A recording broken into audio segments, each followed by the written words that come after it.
welcome everybody to a totally beautiful site. So, my name is April Lidinsky. I'm the director of the Women's and Gender Studies program here at IUSB, and I'm thrilled that you are here for this first of its kind, anywhere, I'll bet, event tonight that brings together the power of theater and the power of education in what we hope will be a really moving and empowering event that will really inspire us to action. So I've been able to be the lucky midwife to this event, but this is really Marybeth Saunders' baby, and I really am honored to be here. So I want to thank our sponsors tonight, the Women's and Gender Studies program here, the Queer Straight Alliance, a group on campus here, and the Feminist Student Union, all folks who supported and helped promote this event. This event is being videographed, filmed. So I want to thank Alyssa Neese from our program here, who's going to be filming this. And I'm saying this so that you, if you want to share this event with people who you love and know, in a couple weeks it will be up on our YouTube station. So only the coolest programs have their own YouTube channel. And you go to YouTube and search IUSB Women's and Gender Studies. You'll see a number of really wonderful programs there that I hope you will be able to watch and share with one another. So I hope you will share this information widely. So the way this event will work is that we're going to hear a little bit from Marybeth Saunders' play, and I'll say just a tiny bit about that at the beginning. And then we'll hear from a panel of specialists, so I'll wait to introduce them until after Marybeth Saunders has performed. So Marybeth Saunders, as many of you know, I know because I've seen you either on stage with her or in the audience, sitting next to me enjoying her work, is one of the, I would say, most beloved actors in the community here in South Bend. She's also a playwright. She is somebody who has a deep heart for social justice, and I certainly think of her as one of my beloved mentors. So it was really moving to start talking with her about the way she wanted to use theater to bring to light an issue that is rampant, that isn't spoken about very much. And so she really had this idea of having an event that brings together education, theater, and community so that we can all be inspired to action. So with that, I bring you Marybeth Saunders.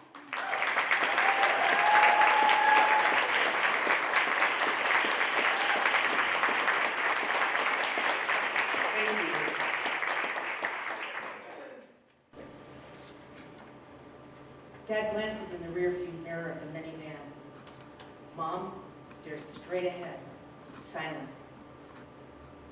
Well, Mary, do you have any questions about our visit with Boo?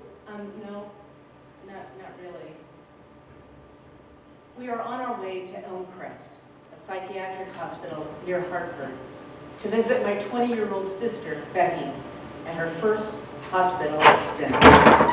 It's summer of 1980. Phoebe Snow's at 17 is on the radio. I'm 19 and just home to Connecticut for summer break. I'm scared, actually, about seeing Becky, about coming to this weird that she's in. But I decided a long time ago that my job was to take care of Becky and to not need anything from Mom and Dad. See, Becky and my oldest sister, Tavrin, were a real handful growing up. Becky refused to go to school. She had really bad panic attacks from a really early age. And in junior high, she started slicing herself with an X-Acto blade. Tavrin had really bad dyslexia. And in high school, she started skipping classes to hang out with the greasers at the laundromat across the street from the school. Dad says, Mary, you comfortable back there with the air? Oh, yeah, I'm fine, thanks. I want you to be prepared for what she looks like, how thin she is. You've not been home for a while, and her appearance. She's skin and bone, Mary, skin and bone, Mom says. As we bump into the tree-lined parking lot of Elmcrest, gravel pops and grinds underneath the tires. It's such a satisfying sound, one I've always liked. The main building is white, 3 stories tall. Windows have bars on them. The grounds are really pretty, almost too pretty, like the trees are trying too hard to be welcoming. In my peripheral vision, I see a flash of maroon, and I look and I see Becky. She's running down the stairs, smiling.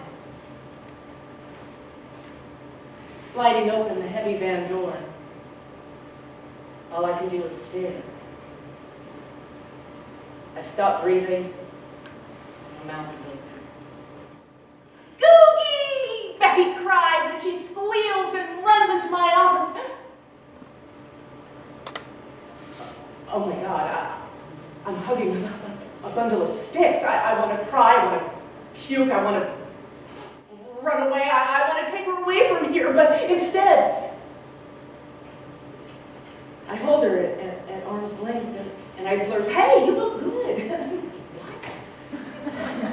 No, her face is gray, kind of green and yellow, and she's got this down all over her face. Now I look disgusting. I'm a fat cow. Look at me, thunder thighs. Shut up! Shut up! Dork. Becky's wearing a turtleneck that's printed with little teddy bears, a maroon sweatshirt tucked into black, droopy sweatpants without the string at the waist, and black coolies with 2 pairs of socks in June. I'm really freaked out. But I do my usual humor thing to diffuse the situation, a technique perfected over the years. Wow! You are quite the fashion plate, you know, as the young people say, wicked, foxy. Yeah, thanks. They don't let us have belts or shoelaces or drawstring waistbands. One of the inmates tried to hang herself and ruin the party for everybody else.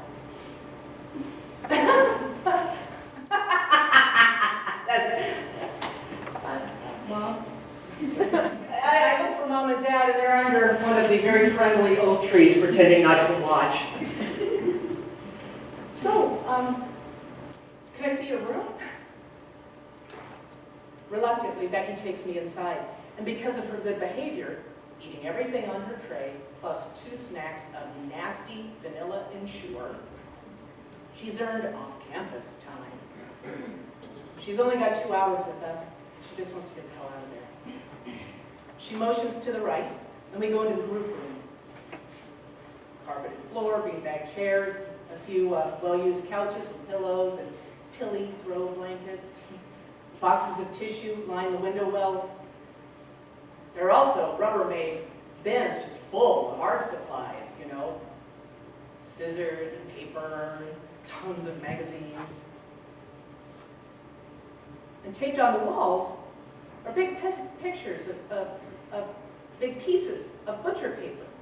And on them are drawn outlines of bodies, like I've seen on the TV show Columbo at his crime scenes. One in black and the other one in red. So, what is this? Becky takes me over to one of them. So, this is what I think I look like. It's the black one. And then I lay down on the butcher paper, and one of the girls in my group took a red marker and drew really closely on my body, around my body. The red outline, so much smaller. So, wow, you really think you look like the black line? I'm completely at a loss. I mean, how do you not see, not feel, not know that you become a skeleton? Becky says, yeah, it's supposed to show us how out of whack our perceptions are. It's called body dysmorphia. Okay. But Becky, what if you look in a mirror? I mean, come on.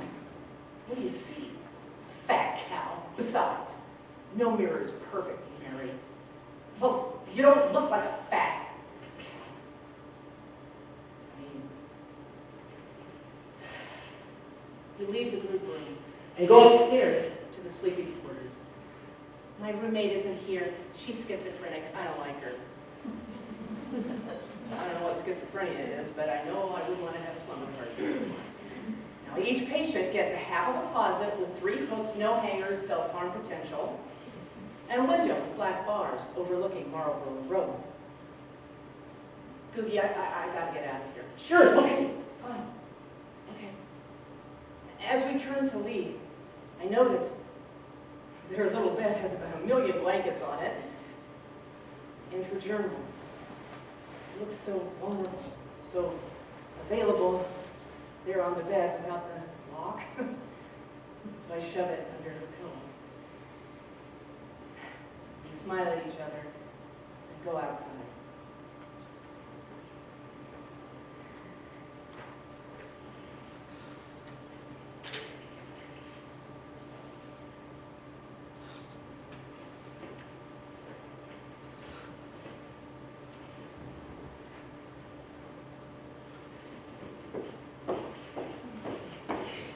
I am lined up behind my sisters, Becky 8 and Havern 9, and stare at their cotton underpants. Becky's has tiny pink and blue flowers, and Havern's is white with Thursday in red embroidery over her hip bone, even though it's Saturday morning. Havern's beginning to develop a rebellious streak. We wait, standing silently in Mom's green bathroom at 416 Iowa Street in Lawrence, Kansas, dreading this Saturday morning ritual. From the hallway comes Mom's familiar dull click of her buttery soft cigarette case and the sputter of her lighter. Dad, a tall, lean, and handsome blonde, has already been up for a while. He has completed his routine of 20 push-ups, getting dressed, shaving, feeding Hansi, our dachshund, and enjoying a refreshing 6-ounce glass of orange juice while looking out the kitchen window at his beloved gardenias. I know this because he and Mom learned that I am an early riser, a very early riser, and enthusiastic one. So much so that Dad composed a special whistle to let me know when I can get up.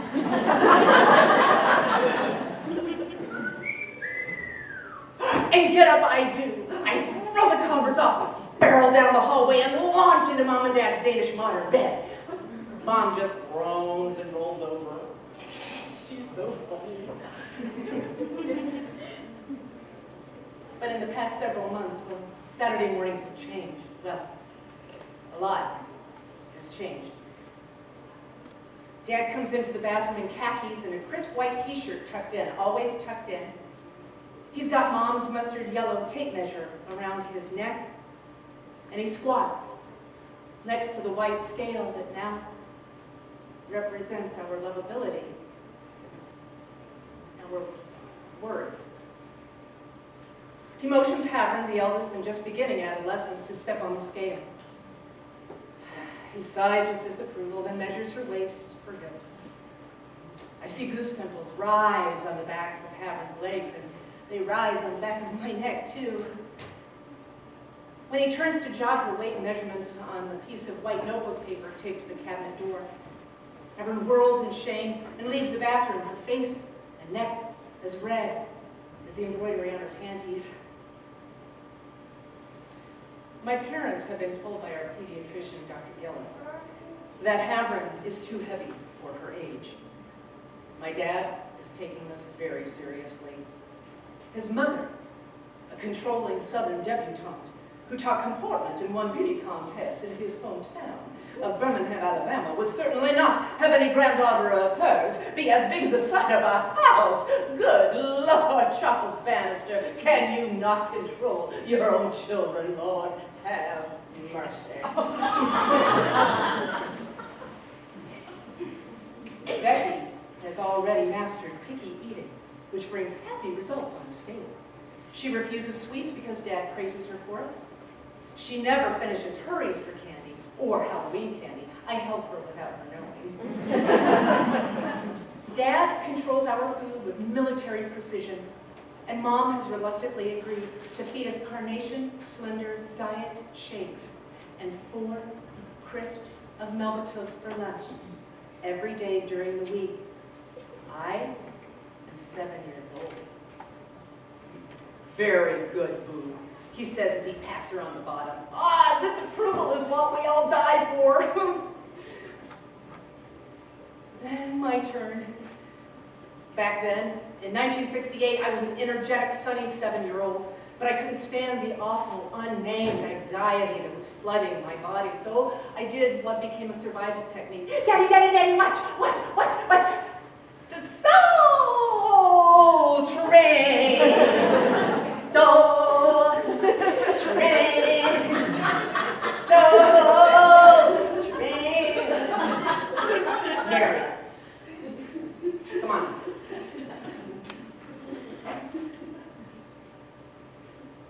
Step on the cold scale. And I leave my body. I am transported to Disneyland, one of the many great vacations Mom and Dad take us on. I'm whirling in a green pastel cup and saucer under the ever-sunny Disney sky, plastered between Dad and Havre. It takes effort, but I turn my head to see Dad smiling at us through his cool brown tortoiseshell glasses. I love you, Daddy! I love you, Googles.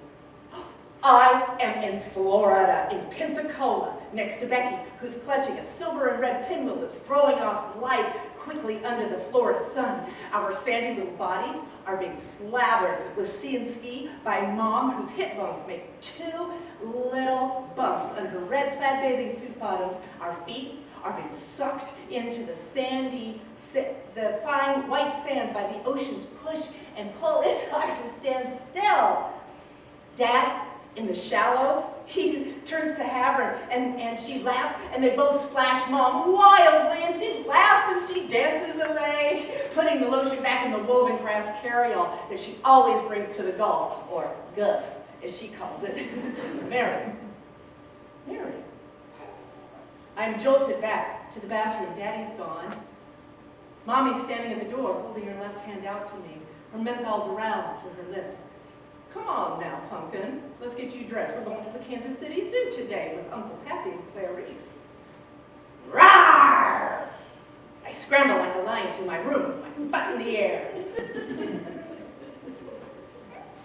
On Monday, at school, during 2nd grade recess, standing at the edge of newly poured blacktop, I asked my pretty Japanese playmate, Debbie Spear, how do you stay so slender?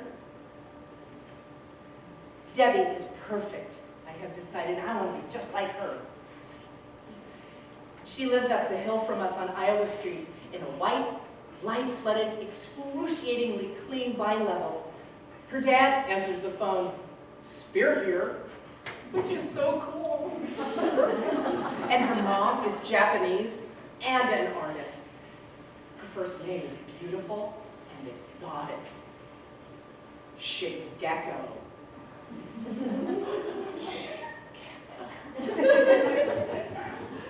The one and only time I addressed her by her first name, she bristled and she said, I am Mrs. Spear to you.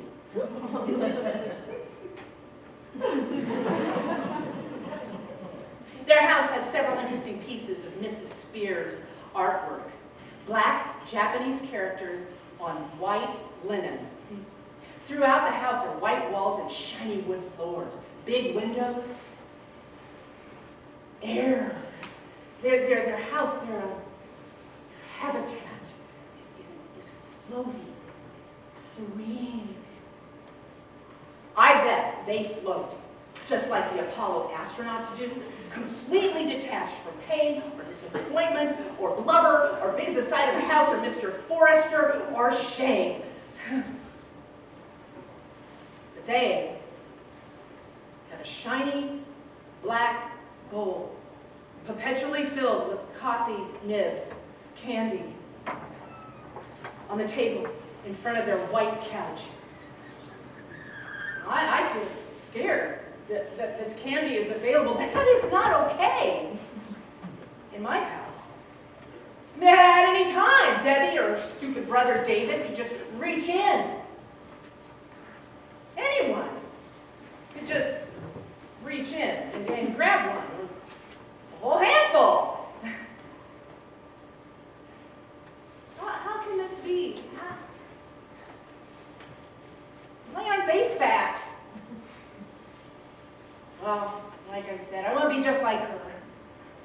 them. The only time I get to eat all the candy I want is when I go to Dylan's on Ninth Street with Mom when she is shopping, and I peel off onto an empty checkout line and I take the following: a Snickers bar, Reese's peanut butter cup, Payday, even though I don't like them very much, and a Three Musketeers bar. And I don't like those either, but they're my mom's favorite. And I stick them in my underpants.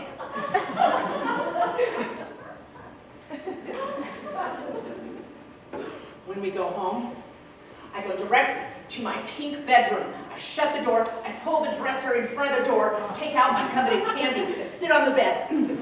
Line up the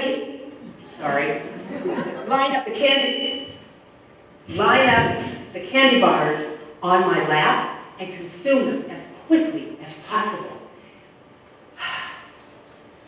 Even though I feel sick to my stomach after the second one, I can't stop. I just keep shoving the candy in my mouth, swallowing the chocolate and the caramel and the peanut butter.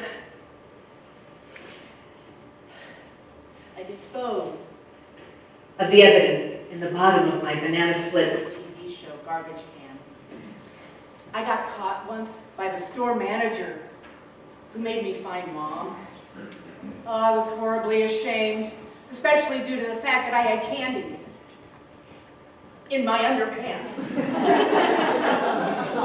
I tried to hand them back, but the guy wouldn't take them. Mom made me apologize, and then we paid for them. But on the way home, Mom didn't smoke at all. She steered with one hand. She gently patted my leg with the other. Oh, Mary. One time, when Debbie went into her bedroom to get a doll she wanted to show me, I grabbed 3 coffee nibs, tore off the wrappers, pushed them into my saliva-saturated mouth, all at the same time. And Debbie came out of her room. I panicked because I didn't have pockets, so I shoved the wrapper in between the couch cushions, and in my desperate hurry, drool escaped in the corner of my mouth. A little brown pool of mortification beaded on that cushion. I quickly sat down, hoping that my pants would absorb it.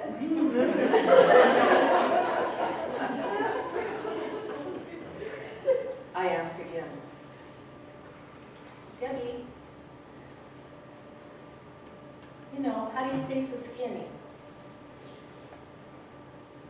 My 7-year-old friend stands stock still and furrows her brow in confusion from behind perfectly straight black bangs as black as the new blacktop under our feet. Blinking, she shrugs and abruptly turns with jump rope in hand and skips away to play with Kathy Freitag. I feel icy hot shame trickle up my legs, and I kneel down. And I pick up a knot of warm asphalt, and I put it in my mouth, and I bite as hard as I can. I hate myself. At 7 years old, my body has become my enemy. An object to be judged against, compared to, abhorred, and abandoned.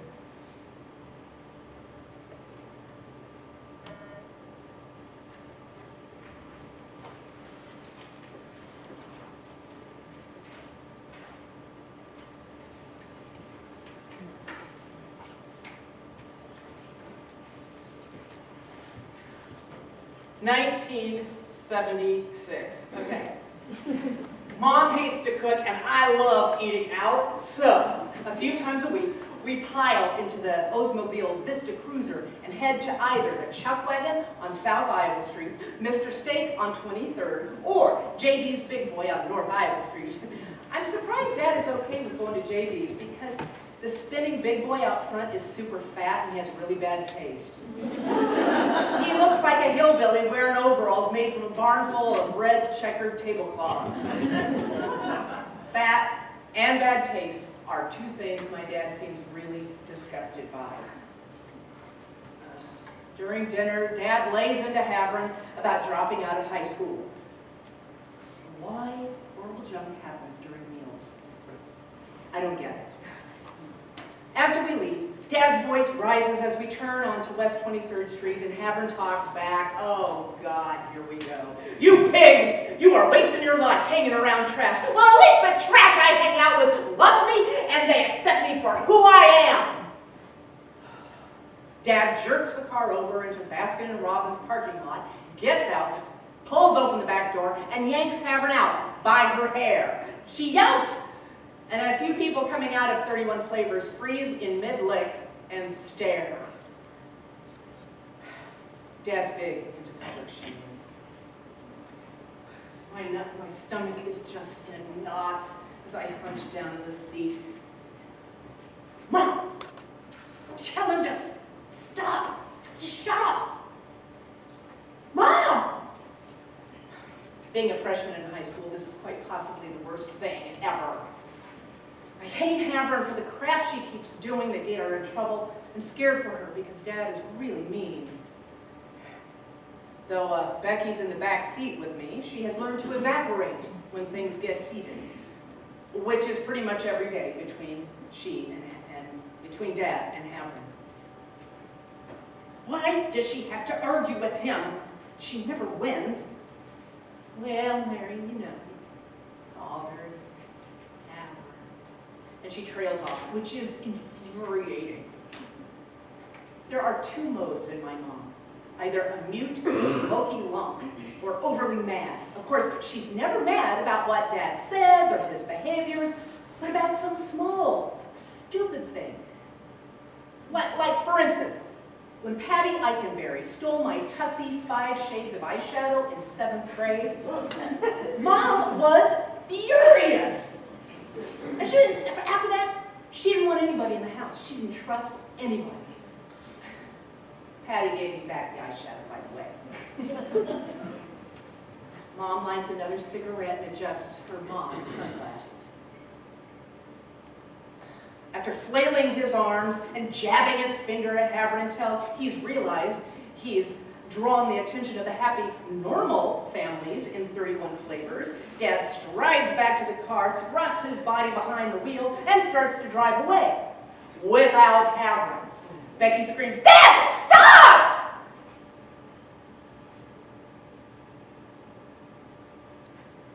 Dad jerks the car to a stop, and Havern slowly, like molten lava, gets into the back seat, slams the door.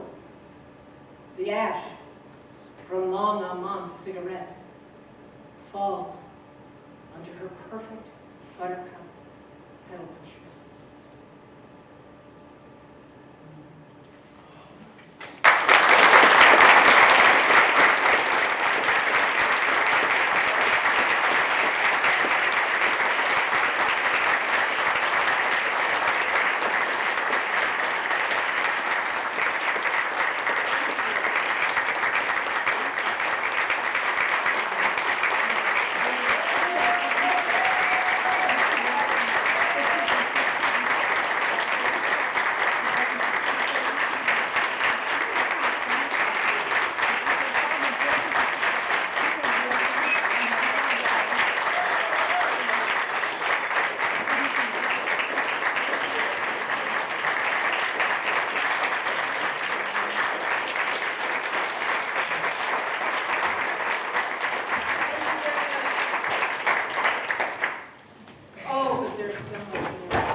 a goddess in many of our eyes. So, and I'm sorry about the sound. So next we have some framing to go along with this, and hopefully you looked in your programs to see that the excerpts that you heard today are from Marybeth's play, My Family is Just Like Yours, a title that just resonates. So at this point, I think that we have our panelists come on up to the stage, and I'll introduce folks. And then we'll be hearing just a little bit from some experts here about resources in our community to try to frame some of the issues that Marybeth brought up. And then we will have the floor open for conversation and hopefully a real impulse to lead and make change. So first we have, let's see if I have everybody in order here. This is Melissa Greer-Smith here, who is a registered dietitian and certified personal trainer with expertise in eating disorder prevention and recovering using a health at every size approach. So you can read a little bit more about her and other panelists in your program, but we're so glad that you're here. Next is Laura Burkett, who is a certified holistic nutrition counselor and eating psychology coach. So she'll be bringing some of her frameworks.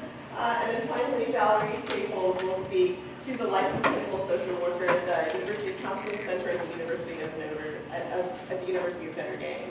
So we're really pleased. I think everybody's going to frame the issues around, or the ideas around eating disorders in a couple different kinds of ways, and then we'll open the floor for conversation. So thank you so much, and then I think your microphones will be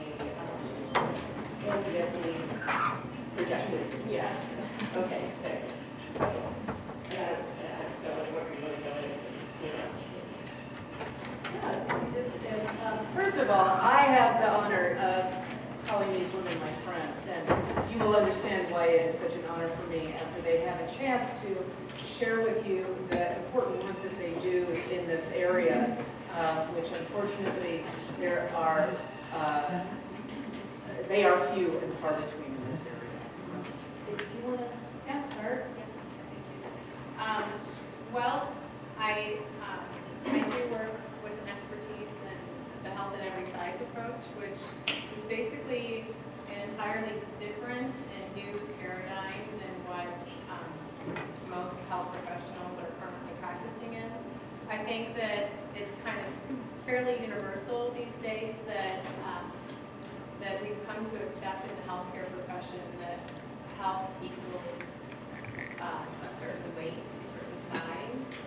If you have diabetes, if you have high blood pressure, oftentimes you're weighed and measured, and you're often told that in order to control your health, you need to lose weight or keep going to medications. And really, the truth of that is when you look at the studies, it's not weight that leads to disease, but it's so many other factors that you really can't even measure. It's not just the food that you eat. It's not just the amount of activity that you get each day. It's where you live. It's what kind of environmental pollution you're exposed to. It's how much control you have of your life. It's everything. Our health is multidimensional. It's not just at the physical level. And that's what we focus on. And so you have kids that are being weighed and measured in elementary school, similar to what Marybeth experienced. And it's heartbreaking. It really is, because they're getting the same messages that Marybeth internalized at such a young age. And it tells you absolutely nothing about that child, nothing about that person. And we need to start changing that. We need to start recognizing that health is not your outward appearance. Health is everything about you and everything you're connected to.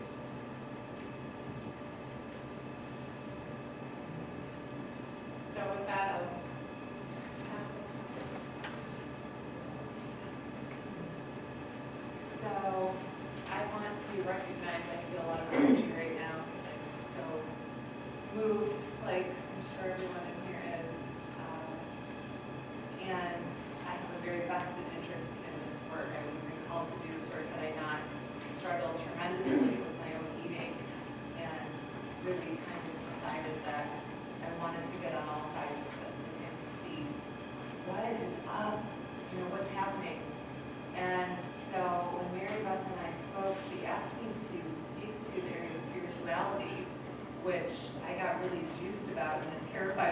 same time. Oh my God, I'm going to talk about this. So what I do want to offer is partially from my experience working with people, but also from my own direct experience, and then drawing on what Marybeth showed us as well, is, you know, when we're young and we, like somewhere down the road, we learn that what is actually true can't be trusted. That life starts to become a little bit of a performance. That we see things aren't quite as good as they look on the outside with our families. And so we start learning that we have to show up a certain way. And then we stop trusting ourselves. And to stop trusting ourselves means that we have to start living in our heads. And we live from the neck up. And all of the instinctual energies, the raw energies, the childlike energies get stuck down in our solar plexus, and we can't feel anymore. And so now we're living in this phase of trying to figure out our lives and how to heal ourselves from our head. And so, you know, for me, I remember I started really wanting to work on healing myself when I was an undergraduate, and started looking to yoga, and started looking towards different schools of spirituality and religion. And I found that I was doing this thing where I was trying to transcend my experience, which that's kind of okay, depending on what discipline you're studying. So in yoga, you know, we're moving up and not really agreeing to be here in the earthly realm in our experience, you know, that like anger or other feelings aren't okay. And it just doesn't work. You know, I was not feeling well, I was still getting caught in patterns. And so I guess the point I'm trying to make is when it comes to spirituality and eating disorders, there's a different sort of spirituality I see emerging, and it's one found in consciousness. So it's one that it forces us back into the body. We have to let go of our ideals, our striving for perfection, for not wanting to be here on planet Earth with the rest of the slugs that are feeling jealous or angry or rageful. And finally, able to feel everything that we weren't able to feel. And to me, this is where healing happens. But we can't live amongst the gods and try to be perfect.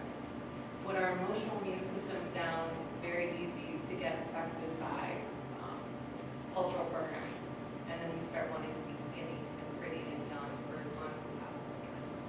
So for me, you know, it's such an open-ended invitation, but it just feels like something else is wanting to happen, and it's an embodied sense of spirituality. Very rich. I could talk forever, so I'll go there for now. Thank you. I've been working at the Counseling Center at Notre Dame for about 15 years. And prior to that, have had other experiences in the community working in the field of eating disorders. So before I share a little bit about the Notre Dame experience, I just, from the context of having been in this community for a really long time in this field, I just want to say this makes me very hopeful. You know, to see this many people who come out to hear about this. And I think this particular kind of venue, it reaches people in a different way than giving you a bunch of facts. And so it really is, it's very hopeful for me to see this, because there continues to be a really strong need for awareness about this very complex problem, and a need for continued advocacy so that we can get more resources and more research for this. But Marybeth asked me more to speak about kind of what I'm seeing in terms of campus issues and how eating disorders, what we're seeing there. And while I'm speaking about Notre Dame, it's very similar to other campus experiences. And I think one of the things that we see both on campus and just in the general eating disorder population, not just students, is that eating disorders or eating issues are on a continuum, or on a spectrum. And students may come to me who have not the healthiest eating habits, have some disordered eating, they don't meet the full criteria for a diagnosable eating disorder, and then on the other end of that continuum, men and women who have really serious diagnosable eating disorders. wherever they're at on that continuum though, that individual's quality of life is impacted. Their physical health, their mental, their emotional health, their spiritual health. And so I think it's important to recognize, regardless of where they're at on that continuum, their lives are being impacted in some way. To me, one of the most important things to recognize about eating disorders is that it's not about food. And if we get so caught up in talking about what we're eating or the behaviors of somebody who has an eating disorder, it just seems odd. And it's easy, I think it becomes easier to minimize this. And what's so important to recognize is those behaviors that someone's engaging in, it represents the best way that they have of coping. It's an adaptive function. And if they had a better way of coping with life, they'd be doing it. So, and I just think that's a really important piece, is to not get too caught up in thinking about this as a food issue. That's just a little part. That's the part we see, kind of like the tip of the iceberg, what we see and what we focus on, and then underneath all of that, that's where my work is, in terms of helping people to figure out, how does this become my way of coping, and help them to start feeling better about other aspects of themselves. Just a couple of things that I've seen change over the course of time since I've been at Notre Dame is, I think this is a very good thing. We're seeing, when I first started, I was there, I think probably for 8 years before I saw a male on campus with an eating disorder. Now I knew they were out there, but it's really hard to think about coming in for treatment. It's hard for anybody to think about treatment. And then for men, there's still a different level of stigma. And increasingly in the last 5 years, we've seen many more men. I have men in my group now. I have 5 or 6 males on my caseload, which tells me that we're breaking through some of that stigma. I think probably the other biggest change that I've seen in the 15 years that I've been there is that more and more students are coming to campus having had their eating disorder for a long time. And many of them are coming and they've already had treatment, sometimes significant treatment experiences prior to getting there. So coming to see me is not their first experience. Now, I still see a number of students who this is the first time they've sought treatment. Their disorder, sometimes they're coming for the first time because it's really emerged once they come to college and are in that very different kind of environment. And for some, being away from family kind of empowers them to take a look at this for the first time. That they can come and talk to somebody and they don't have to go through insurance or talk to their family about this initially. So it kind of opens the door for them. But the number of students who've had serious eating disorders for many years prior to coming is something that is, I think, a very significant difference. So those are that's a couple of observations that I think, again, are true of the counseling center experience with students, but these issues doesn't really look any different than somebody who's not a student. Wonderful. So before we open the floor with some questions, I asked Valerie to say just a little bit about resources on our campus. I'm Valerie from IUSB. Counseling center here. I'm not an eating disorder expert, and unlike Notre Dame, we do not offer cognitive counseling. But we want all students to know that our services are free, they're confidential, and we would love you to start with us. We will do a very careful and sensitive intake evaluation. If it looks as though you have an issue that we can help you with, we will certainly go ahead and do that. Otherwise, we would work with you to get a referral to a specialist in eating disorders, or if there's anybody, you may have friends who are on campus that would benefit from counseling. We have moved. We're in room 230A of the administration building. For those of you who are this campus, you know the first floor is now under construction. And I've got brochures in the back on how to get started in counseling with us, as well as some other general brochures. welcome any of you to call us, or go over, schedule appointments with your health students. Thank you very much. And there's a lot of material on both sides. We hope people will take these and disseminate them into the world. So as a teacher, I'm going to tell you the 3 questions that we'll start with so you can be kind of thinking about them. And we'll probably talk for 25 minutes or so, depending on people's interest, but just so you know.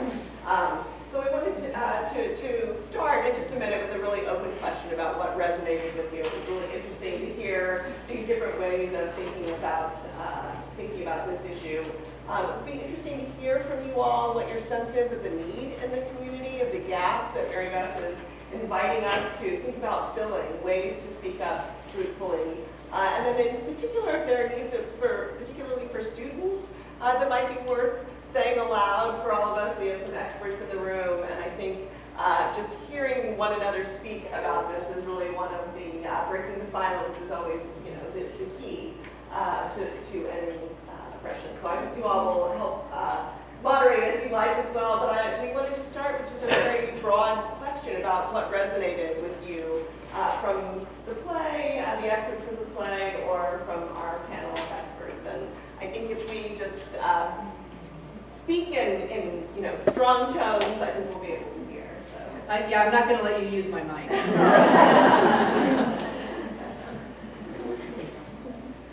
So any reactions?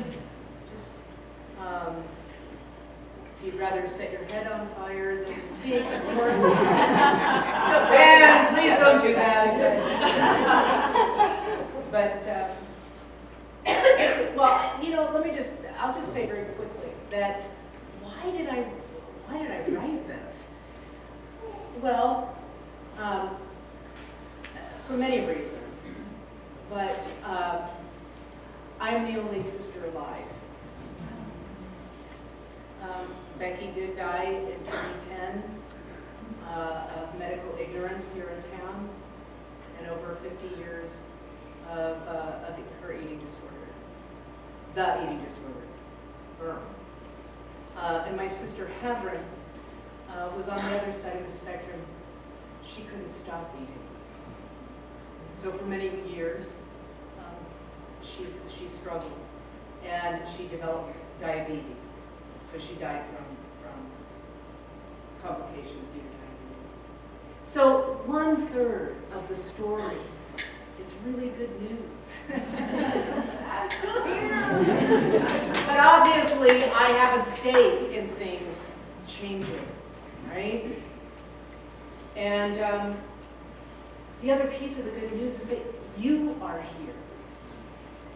And I've not met anybody who doesn't have some kind of difficult relationship with nourishing him or herself.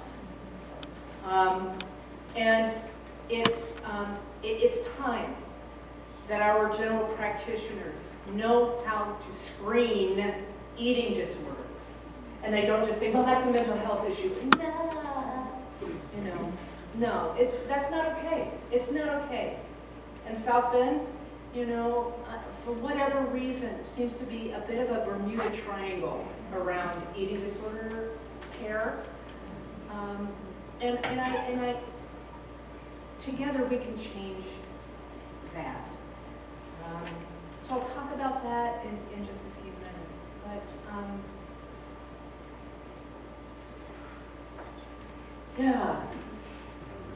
So what I shared was about, 25, 30 minutes of my story. I have a whole, and then I share the rest of the story. Okay. Yes? My name is Frances Sherwood, and I was a teacher, and I'm retired, and I'm also a fiction writer. And I don't think it's just a weight issue. I think that the drive to perfection for the American woman, lean in, be a CEO, run your household like a CEO, and blah, blah, blah, blah, before and after, makeovers. The amount of pressure that's coming with media and through personal interchange is tremendous, I think. And I don't think it's just weight. It's everything about you. We're imperfect, right? And the strive, for our life is to finally be perfect, to be ready for a magazine or something like that. Thank you, Frances. Yeah, it's true that strive for perfection. I have a few friends who we talk about this, and we affirm that we are perfectly imperfect, but to really take a look at those parts of ourselves that do think that we're not okay, and I'm not saying that it's not that self-reflection and working on oneself is, of course, I hope that people would do that, but to this extreme, obviously, is not healthy. I think also to go along with what you're saying, I see there's a lot more opportunity for social comparison now than when I was in high school and college. We had magazines, but now students are posting everything.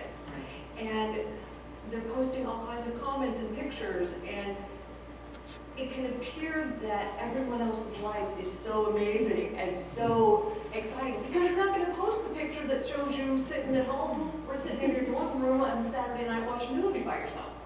And I see them looking around and comparing what people are wearing and how happy they look, and how that just kind of feeds that idea that I'm not good enough.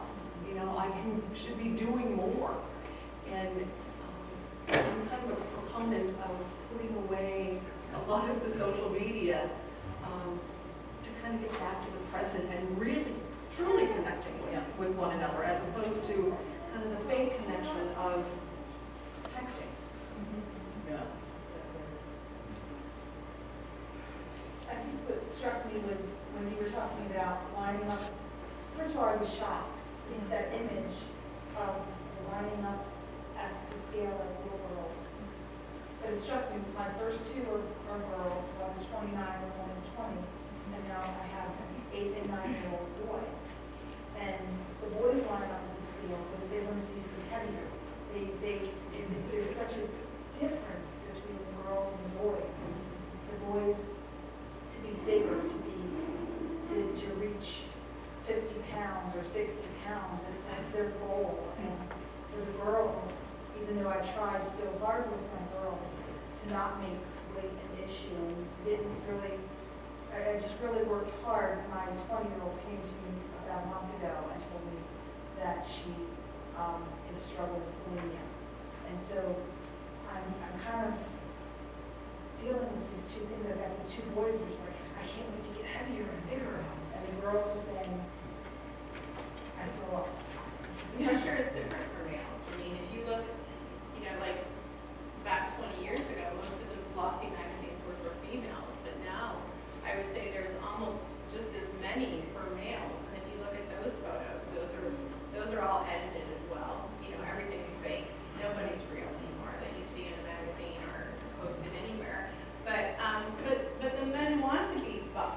They want to be muscular. They don't want to be necessarily. There are some that go for the thin, but most of them really want to have that complexion, that physique of being built, and that's when they'll get into, instead of using maybe vomiting, they might be using steroids. They might be using other methods to change their physical appearance, which are just as damaging.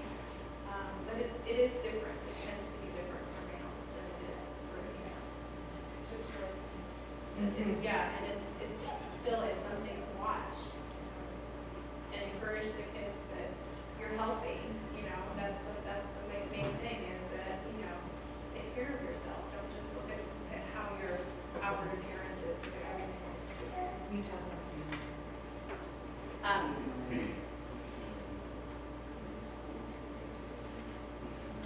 Yeah, and I'm not sure how many of you have kids in schools that are having BMI report cards sent home. I'm not sure, is that still happening?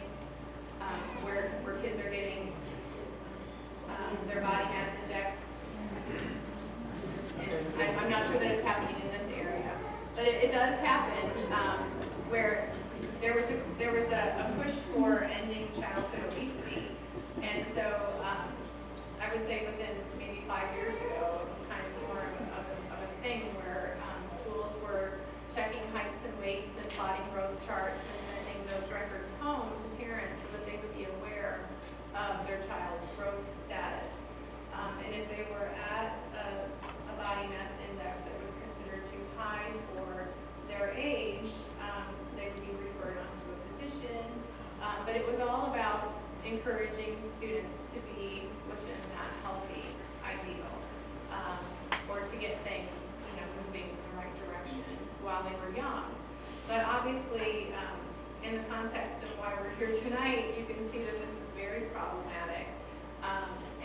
And that, you know, when, back in the 70s, when Marybeth was, you know, telling her story of growing up, and, you know, it was more, when kids had and developed eating disorders, it might have been more of trying to be a certain level of thinness. But now you still have that. You still have the kids that want to be thin, but you also have the kids, a greater proportion of kids who are fearful of becoming fat. And that's, I think it's a more dramatic change, because now instead of having just, you know, this wedge, you have this wedge of people that really are doing more extreme or problematic things in order to keep their weight at what they consider to be a healthy place. Patty? Yeah, my question was athletics. There's, you know, women and men are all driven by sports, outdoor activities. April, next door neighbor girl, is a hockey player, you know, and she's out of practice every day. This way. And I look at that age, and then I look at college scholarships, young people competing to get a soccer team or swim team or whatever. And do you think that the athletic departments are educated on nutrition? And that's what I think it.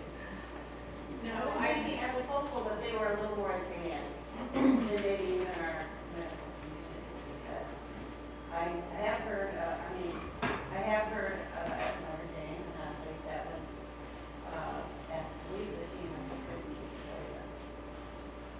And that was impressive. So I do think there's some hope. yeah, I do think that there are definitely coaches and people out there that are aware of eating disorders and are aware of preventing eating disorders. But I also think that we live in a culture right now that is so focused on being healthy that it becomes all about nutrition and about making sure that you're eating well and you're not eating this and you're eating that, and that can develop a whole another issue. And if that's coming down on you from your coach or somebody that you admire and look up to, I think that's very damaging and very concerning. And it's coming from parents too. And this is all well-meaning. It's not, as adults, we want our kids to be healthy. So it's not that they're trying to cause problems. They really believe that we're helping these kids, but it's the information gets twisted and it becomes very unhealthy. And I think there definitely needs to be, we definitely need to pull back from that, talk about health again at the physical nutrition exercise level and realize that it's so much more than just that. And that when people focus so much on just that physical level, all of those other dimensions of health get thrown off balance.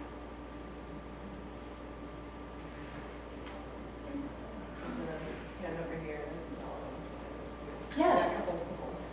Marybeth, you talked about the scene in the bathroom with the scale. Yeah. At the same time, you were saying like, how much you admire your father. You talked about all these great attributes and qualities about him. I kind of have a two-part question, but the first part is, how did you come to realize maybe that wasn't the healthiest way? Was it a set moment, or was it a gradual sort of realization that you came to? That I admired him so much? Is that what you're asking? That my admiration for my dad might have been a little skewed? Sure, yeah. Yeah. Well, I mean, is that your question?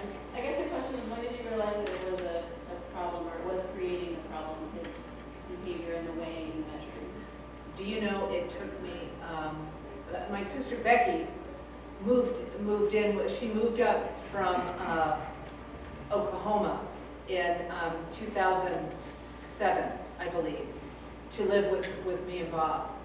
And it was only when she would share with me, she had an incredible memory, even though she was completely emaciated. for so many years. I mean, she was diagnosed at 18, and she died at 50. And I won't talk about weights, I won't talk about behaviors, because that can be triggering for folks, and it can also give folks tips and tricks, so we don't do that, okay? But it was when she shared with me distinct memories, and it was like, I didn't remember that, so he fell off the pedestal pretty quickly. So as someone on the outside of the situation similar to that, Yes. what can we do as not a member of the family, but as a bystander who's seeing this behavior in someone's family? Wow. Did you guys hear that? Okay. Everybody got me like goosey on that. Well, golly. That is an excellent question, and it is so tricky, because, it depends on the age, certainly. But I think asking questions, just open-ended questions, and it depends on, let's say, for instance, that this person is someone you know really well. You can ask different questions or things that you notice, or, had somebody, though, just come up to me and said, God, your dad, it seems really driven by image. I'd be, well, no, he's not,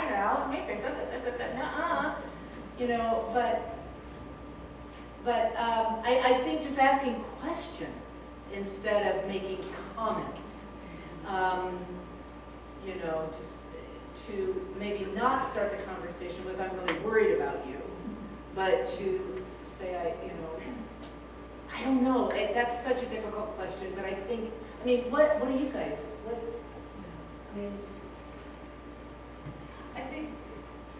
I think it does depend on the context. If you have a relationship, you got to live with somebody, you've got a lot more opportunities, and to communicate. Quite honestly, I think I suggest people err on the side of saying something. Because if it doesn't come out quite right, you can always go back and fix that, But but the times that we just, like any kind of a bystander, we kind of assume somebody else is going to do it. And the number of times that, whether it's hearing something like this or, comments that we just fall into so easily, about, oh, I was so good today, I didn't have any dessert. It's like, what? That does not make me, that's not a good day. That doesn't make me a good person because I didn't have dessert. So being very mindful of how we talk, kind of calling people out. My friends know when we go out to dinner, they no longer debate about whether they're going to have dessert because they know I'll get on my soapbox. It's like, no, we're here to catch up. We're not going to talk about that kind of stuff. So I think just being really mindful of that. I think about when my daughter was young and would have friends come over, and I can distinctly remember this little girl coming and said, Mrs. Staples, where's your scale? And I'm like, we don't have one. And she's like, and it was, she could not understand that. And just different opportunities where we can give a different message, or we can help people maybe hear something a little bit different that kind of like, oh, that's different.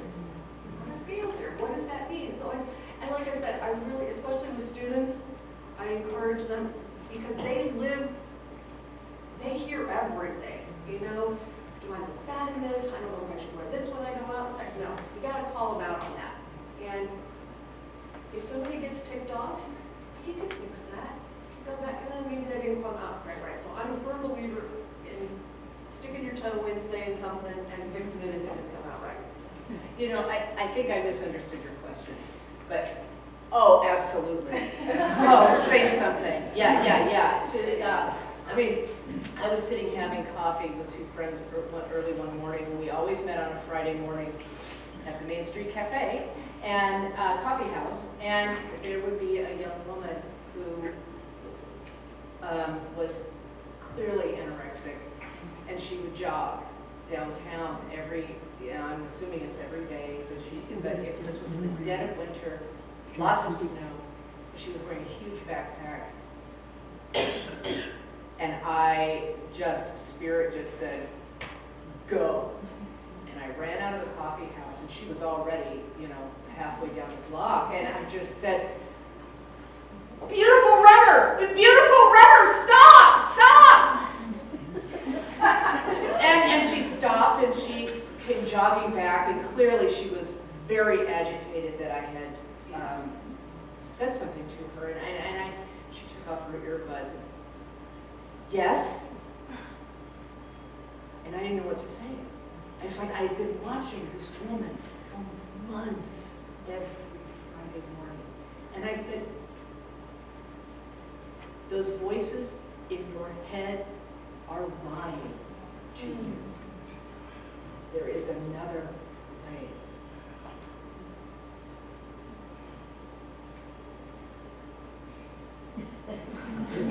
Boom! And she was gone. But at the end of the block, she stopped, and she turned and she looked at me. And then she went on. So, yeah, say something. And at the gym, I'm sorry. That be our stock line. That's a pretty good line. Because it is so shocking when you see someone, when you are experiencing. Yeah. You can't Is that, always can we presume that that's what's going on? You can't always assume that, no. Because again, with Health at Every Size, there are thin people who really struggle to gain weight, and they want to. They really, really want to. But you can tell sometimes with the behaviors that go along with what's happening. This wasn't a woman that was trying to gain weight. She had, So, and I think with your experiences and knowing where you've been, you might be able to identify it a little bit differently too. But I would like to respond to your question too, in that, I believe from Marybeth's telling of the story that I believe your father really was coming from a place. He thought he was helping. He really thought he was helping. And I think it's important to go at that angle if you're going to address something. I know you think what you're doing is helpful. What you think is healthy, because he did, either whether it was the image, which obviously was important, or the health, because the pediatrician addressed it. Either way, he thought this was a good thing. And you, I believe at 7, you went to Disney World. You knew this wasn't right. And you knew on that scale that it was not good. So you knew then. So. Just a point of reference, I know it's mostly female, I'm sure you'll ask a question. Two-time Olympic athlete, AIS, Australian Institute of Sport. It's interesting how they have a different perspective. And as a kid growing up, you don't like to be the one that gets kicked around and everything, because you just a shrimp being called a toothpick. So everybody tells you stay, get the ripples and everything. But the thing that I found out, and until I could actually admit that I'm a vegetarian, it's almost like you're saying, well, you're just garbage. But you're a vegetarian because it was very difficult. You're all over the world. People go out of their way to do one thing. That's to serve a huge meal. And there's nothing more than the woman preparing that meal. And this athlete coming all the way across the seas is almost like disrespectful, because they don't eat anything. It's all steak and it's on the Barbie and everything else. And it's very difficult to be put in those kinds of situations, and it happens all the time around the table. And until people understood that I was a vegetarian, I could share that message. I could let everybody else know that. You didn't have to be compromised, and you didn't have to be making excuses, and you didn't have to feel like you were really offending the people that you're with. And every story here has that same issues going on. And it's very difficult. And it's still to this day, whenever you go, everybody's going to fatten me up. They think I'm 2.8% body fat and 138 at 66 years old with a 5'10" body frame. It's like, how can you survive? And it's the perfect, everything is perfect, but it's not the way that you would think of as in our American country. It's McDonald's, get a quick hamburger and fries. That's the way we interact with people. Yeah. Please. It just makes me think about, and there was another comment somebody made also, that is it possible to get around prejudice around body fat, whether you have it or you don't, right? You don't have it, and then there's all sorts of stories we create just by looking at that person. And they do have it, and there's all sorts of stories. It's wild, you know, so we have to challenge our assumptions that I'm sure some of us know larger bodied people that eat very modestly and very small bodied people that can eat like a horse, right? So we always have to challenge our assumptions. What is the story I'm creating about this person that's by looking at them? And what are the prejudices I have against body fat, including the prejudices against myself, too? It's like one of the most widely accepted prejudices across whatever, class, race, we can judge body fat, and it's toxic and self-attacking as well. And it starts with self-acceptance, and it starts with accepting others, and it's loving yourself. I mean, that's what it is. It's really focusing on that. You start with what you can do, and recognizing your prejudice. You know, recognize where that might be coming from, but then start working on letting it go.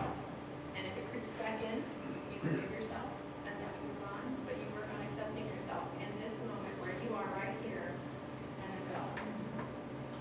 Yeah, a couple more questions, and then Marybeth can talk a little bit about resources in the community, and then our panelists will be here to talk with you as well. So I don't want to cut people off, but I also know that folks have places to go. So there's certainly, if you got a hand, you know, raise it up. So, yeah. I just want to thank you for bringing this to us.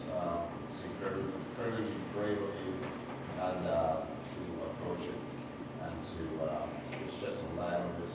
I just have a comment about, you know, as far as institutions in the city and everywhere else, like colleges and schools, how they have the, you know, the pressure from their vendors and companies and what they offer every day is not the best for the kids anyway, which, you know, they focus on those Lunchables and all that other junk that, you know, that they sell in schools and is involving the kids. And even though they say they're trying to make changes, just not enough what they're doing. And is there anywhere that they can offer information? Because I know we have some co-ops here locally. There's like in every community that they could send home with the kids as far as, okay, there are choices out there that you don't have to. It's comparable in price and it's going to be better.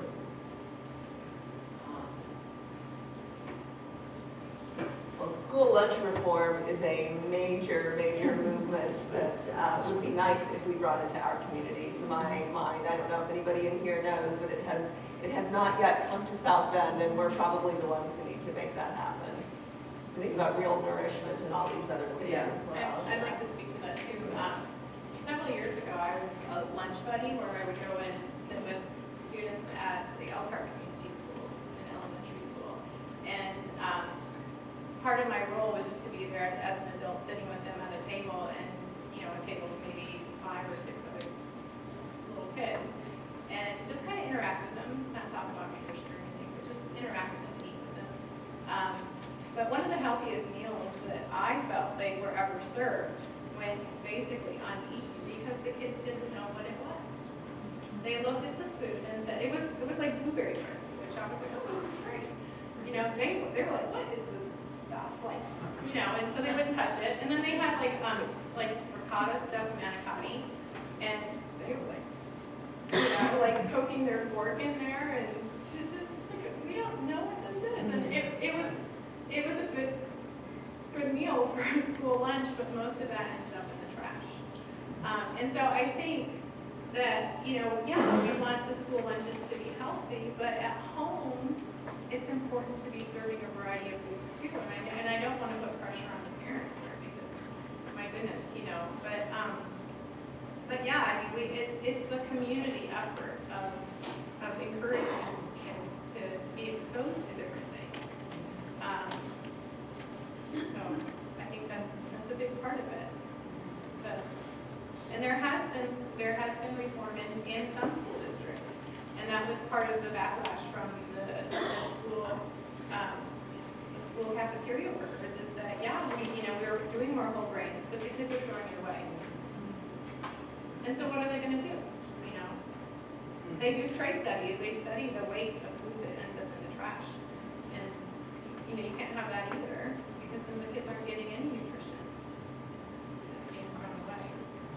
Ronnie, your hand up, and maybe start over here. I know for myself, my story is a little extreme, but I recognize how important these messages are that we hear as children, because my mom, who, if I use the term only medically, it was morbidly obese, and she dropped dead of a heart attack at age 39, while the two of us were eating breakfast together. Now, granted, the only thing I really took from that experience, the one thing that impacted my life more than anything was, she was fat, she's dead. Fat was death. Nobody ever corrected that message. Nobody ever said, well, your mom also had high blood pressure, and she had a very stressful life. These are probably factors that were serious contributors to her probably, not to mention. Something had to be going on for a heart attack at 39. But for me, my entire life has been impacted by that message. And in fact, I remember you from the HOPE program, because I went through the HOPE program back in the 80s. But even today, I recognize that while I am not actively anorexic anymore, I still have issues when it comes to food. I had surgery recently, and I went in, and the first thing you do is step on the scale. It was in kilograms. And I looked at it and went, oh man, I don't know what I weigh. Now I know it's 2.2. Right? But yeah, these messages that we receive as children are so powerful. And I realize now, having daughters, that every once in a while I look back at things I say to my own children and think, I'm putting some of those bad messages out there too, and I need to police my own thinking, my own speech. So this is amazing. I'm so glad you guys are here. We're so glad you're here. And it's progress, not perfection, right? One day at a time, one thought at a time. Yeah, so Luciana and Adam. First of all, thank you very much to all of you. Marybeth, really, you move me. As a parent of a middle school girl, I see all of this happening daily in their lives. Social media is just death. It is incredibly dangerous with these girls. They post things that they don't even realize how damaging it is to each other, to their psyche, to their moods. They are one way in person, and then they get home on these iPhones and they post things that hurt. And then the next day at school, everything is normal again, and it's really psychologically up and down. So I guess it's a question that is coming out. I would like to know, as a parent and also as an educator myself, what should we do with this generation of, poor things? Middle school, high school, there are many years of experience amongst you. What do we do? At all. Yes, at home, can we help the schools? Can we bring a message? Can we talk to someone? Can we inform? I don't know. Well, how about we'll close with that, because I think that will lead us in. So Adam, do you want to ask your question, and then we'll come back to this. Yeah. You've asked the big kahuna, Okay. so you'll get a prize at the door. So Adam, do you want to raise your question? Well, we had heard about the this idea of getting back into the body in order to kind of sort of go back and process emotions that had not been dealt with. And I'm interested in how writing and performing a play about your own experiences shapes the way you're able to sort of relive those memories and process things that hadn't been addressed in your life before, and how sort of like that vulnerability that it takes to perform something, how does that add to the way you're able to embody those emotions again, but also to sort of repackage them so that they have a different value to you? Wow, that was really eloquent. Thank you. And thank you for seeing me. The writing process, I've been writing for about 2 years. The rage I felt for so many years after Becky's death. I talked to hospital administrators. I talked to dietitians. I talked to, I would try to get into as many offices as I could to talk to who I thought might be the decision makers, And, the hospital guy, be, oh yes, and it's in the parking lot. What the hell does that mean? Your eating disorders treatment is in the parking lot? And I'm like, what do you mean? So in terms of importance, okay, well, it's in the parking lot. And I said, okay, is it in the parking space right in front of the front door? Or are we at Disneyland and we have to take a tram to get to the front door? And oh well, well, it's kind of in between those two, and assured me and blah, blah, blah, blah, blah, nothing has happened, okay? So, bottom line is it's about money, but that is a whole other issue. But the writing process has been profoundly healing. And we all have a story. And one of the things that helped me, my sister Becky left me in a lifetime of journals. And to go through her journals was extraordinarily painful, boring, because with the illness, it was lots of repetitive, lots of what am I eating and how much am I eating, and it was. And I want to tell you this too, that that one of the things I learned was that eating disorders, not through her journals, but this made so much sense to me after I read the journals, was that young people who are diagnosed with OCD and depression tend to have a greater susceptibility to eating disorders. That made a lot of sense to me. So I'm writing and I'm crying and I'm like keeping Kleenex in business, and I'm talking about it. And I'm in a spiritual group in recovery, and I talk to people about it in there, and I work on my own beliefs, because all of the stuff that I realized in my family is just like yours. They're beliefs that I made true.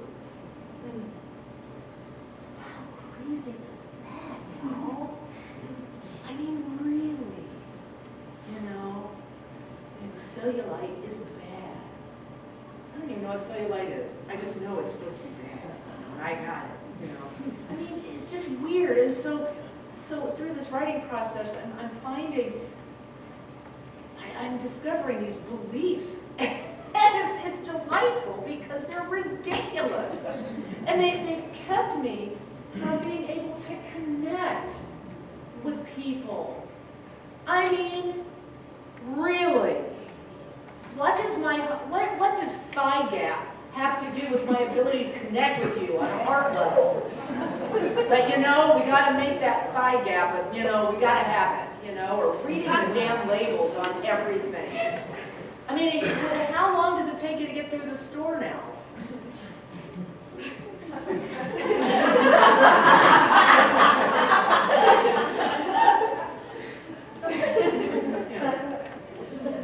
You'll see her. But yeah, thank you so much for asking that question, because, you know, yesterday I was wound tighter to bed spring, and I was so scared. You know, and then I thought, it's not about me. It's not about me. It's about you. It's about us as a community. I might be the juice, you know, I kind of got the conversation started, and I invited these women, and I talked to April, and I was able to hold my marriage together, thank you, Bob. But really, this is the beginning here in South Bend. And so, should I go and like... Yeah, so why don't we return to this question, because Yeah. we really wanted this to be, and Marybeth wanted this to be a launch pad. So again, I'll just remind folks that we will be posting this, and you can share the talk. There's lots and lots of resources. The programs have a lot of resources, and so Marybeth wants to talk about that just a little bit, but you know, one of the most important things that we can all do is just talk about it and to think about the way we talk about it. I thought it was just so helpful to think about this as an adaptive function. That, you know, humans are brilliant in a way that's often quite terrible for us.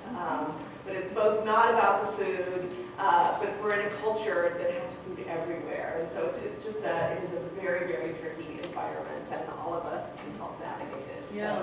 So give us a little. So the call to action is, I have been involved with the National Eating Disorders Association, NEDA, for a while. That website is magic. Whatever you want to know is in there, but don't look for a lot of eating disorder treatments options in South Bend, because you're not going to find it. I will tell you that right now. It's not here. But you will find places that are, you know, within driving distance, okay? There are the 9 truths about eating disorders on the NEDA website. There are tons of resources. It's a great resource. One of the ways that helps NEDA keep their lights on is when folks do an eating disorders awareness walk. I cannot be the only one doing the walk because nobody cares, you know. Stop eating disorders, you know. It's not enough. So my call to action is twofold. One is that we start this year building community. And if you go to my website, marybethsaunders.com, it'll shut you right over to this event. But that website or the Facebook page is not going to go anywhere. So if you want to talk to me there, just tiki, and we can connect. So I'm just saying, it's in your program. Thank you, Ben. Because doing an awareness walk of any kind takes a village. It really does. And I need you. And I need your friends, and I need your family. And I tried to do an eating disorders awareness walk a few years ago. And I had gotten together a few parents who were desperate. They had gotten their child into care, and we sort of kept in touch. But they were not willing, and I totally understand this, they were not willing to be part of something that was so public because they wanted to protect their child. I get it. I get it. And we got to do something, because it is unconscionable to me that there is nothing here in South Bend. You know, there is one doctor who says right there on their site that they specialize in eating disorders, and they're at Notre Dame, and that's their practice is in Notre Dame, which is great. for that community. But there is nobody here that I know of who is really hip to eating disorders and knows how to screen and work with people. So, my first call to action is, you know, on the back we have these resources. And one is the Academy for Eating Disorders, 1, 2, 3, 4. It's the 4th website down, and it's the aedweb.org. That is for health professionals. And on that site, it's super cool. There is, you can print, your doctor can print off this. And it's teaching doctors, your general practitioners, how to screen for eating disorders, what to look for, how to talk to their patients, how to talk to their parents, that kind of thing. So that would be my first, is let's get the information into the doctor's hands that's not, you know, overwhelming. Well, you go to the, you know, New England Journal of Medicine and read 8,000 pages. No, here we go. This is it. And then there's a webinar too there that's totally free, and it's in 15-minute increments. Okay, so they could not make it any easier. So that's the first thing. And then the second thing is for next year, next April, to do an eating disorders awareness walk here in South Bend, because the more, you know, there is power in numbers, as we all know. And so I would really, I beg of you to help us in whatever way that you can. To build community this year, send people to the What Are You Hungry For Facebook page, to get involved, to, you know, let's build the momentum. Because again, it's a lot of work, and I can't do it by myself. And these resources are really nicely built out for parents, for the counseling community. You know, hopefully this can help spark that kind of conversation, and that maybe that there's folks doing this work that we don't know about. So it'd be nice to crowdsource that way. Yeah, and also for somebody's here from a high school, a counselor, and Proud to Be Me is a super cool online community, and it's a way for kids to sort of have their own little tribe, a healthy tribe, you know, around their struggles with food and body image, body dysmorphia. So, and I will be, this is the first time I'm doing part of this show, but then in the future, I'd like to certainly talk to anybody who has other connections with universities and that kind of thing, because my plan is to do the show, the full show, wherever anyone will have me. You know, I'm a fool. We can end on that. Somebody say something.